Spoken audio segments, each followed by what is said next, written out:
Grosso modo culture samba jamodi pe koto basuru ba guitar sabar jembe bambara tukulor sosé wolof séréer dialogo islamo chrétien yow nañ faji motax gerte mbokk dugub céréales yëpp sax xol fess ba dimur.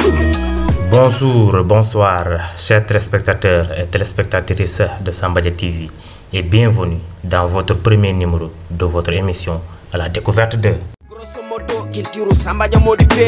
Nelson Mandela disait que l'éducation est l'arme la plus puissante qu'on puisse utiliser pour changer le monde.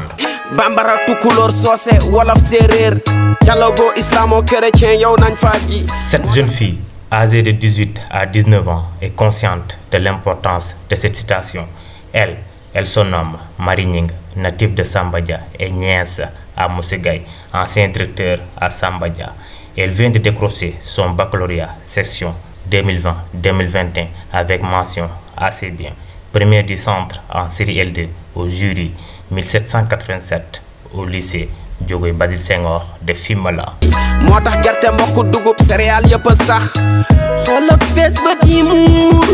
Moussé Djemé, un de ses anciens professeurs au lycée de Sambadia, témoigne sur Marie en précisant que Marie a comme ami unique ses cahiers. C'est difficile pour moi de témoigner sincèrement pour Marie Nying.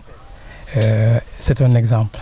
Elle fut vraiment une élève exemplaire pour le collège et éventuellement elle a gardé ce même exemple. Je peux dire que Marie Nying, c'est l'exemple typique qu'on a besoin, surtout pour les élèves de Sambadia. Parce que son ami principal, c'est le cahier. Révolution de Sambadia.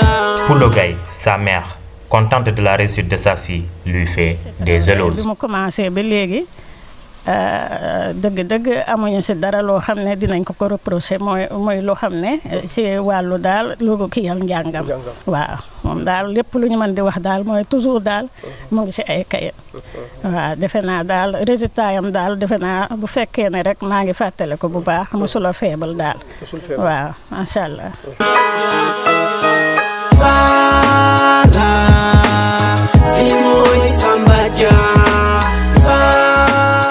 Ainsi, ses oncles, M. Mamour Gaye, M. Adama Gaye et M. Ablay Gaye, à tout de rôle, se succèdent et les propos restent les mêmes. Marie est une fierté pour eux et c'est une fille sérieuse et ils comptent la soutenir comme toujours dans ses études supérieures. Marie, ñaari casquette la tay pour man. Marie sama ancienne élève la ki nga xamné parcours am yépp ci école elle passait inaperçu. Xalé bu yaru la xalé bu bëgg li muy def donc xam li muy def tamit xam fi muy tek tankam benn ci njàng bëgg na njàng depuis le bas âge.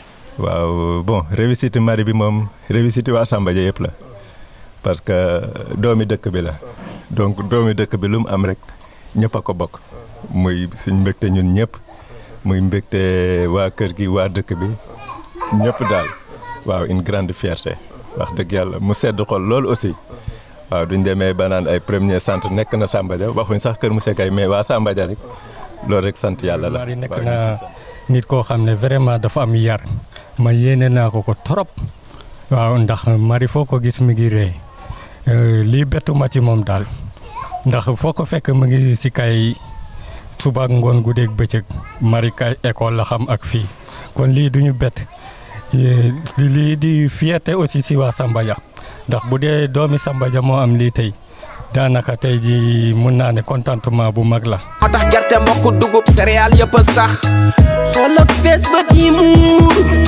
def na xasaay rangañ tuur ay waay waay waay waay waay. Marie, certes vous avez franchi une étape importante de votre cursus scolaire, mais il ne faut jamais baisser le bras, car pour ce qui est de l'avenir, il ne s'agit pas de le prévoir, mais de le rendre possible.